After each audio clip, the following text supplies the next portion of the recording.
يعتبر الفنان عادل إمام واحدا من أشهر النجوم في مصر والوطن العربي، صاحب أعلى إيرادات في تاريخ السينما المصرية. بالثمانينيات والتسعينيات القرن الماضي بدأت شهرته من خلال عدة أفلام أدى فيها دور البطولة، وترددت أنباء قوية مؤخرا على السوشيال ميديا وبعض وسائل الإعلام تفيد بأن عادل إمام قرر اعتزال التمثيل بعد أن أثرى حياته الفنية بالعديد من الأعمال سواء في السينما أو الدراما التلفزيونية أو على خشبة المسرح. وكشفت تقارير صحيفة أن عادل إمام قد قدم اعتزاله في حفلة عيد ميلاده 83. وكشف عادل إمام أنه قرر منذ فترة الحصول على إجازة ومستمر في قرار ولم يغيره ولن يشارك في دراما رمضان بأي عمل فني، وهو ما تسبب في انتشار التي تؤكد أنباء اعتزاله الفن بشكل نهائي.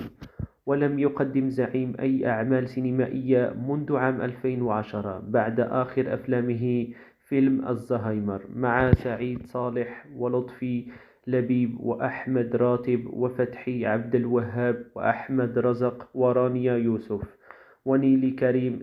لذلك جاء قرار اعتزاله التمثيل بشكل تدريجي، حيث لم يقم ببطولة فيلم من 10 سنوات، ثم اعتزاله بالدراما التلفزيونية بقرار عدم مشاركته في مناسبات سباق رمضان المقبل.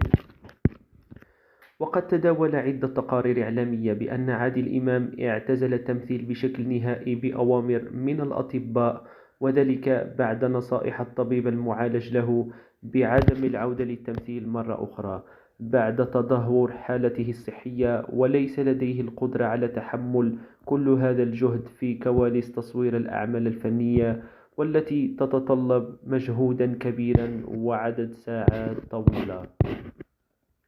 وعلق عادل إمام على قرار اعتزاله التمثيل من قبل قائلا: سأظل أمثل حتى آخر يوم تصوير في حياتي، إذا شاء الله لي ذلك، ولو ظهرنا مش عاجب واختفينا مش عاجب، أروح أموت بجد لكي ترتاحوا.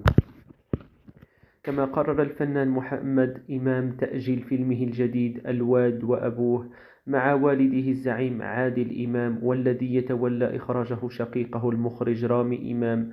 وبعد إعلان تأجيل الفيلم أكثر من مرة، تسبب في تأكيد اعتزال الزعيم الفن، حيث كان من المفترض البدء في تصويره منذ فترة طويلة، ولكن يتم تأجيله بين الحين والآخر لأجل غير مسمى.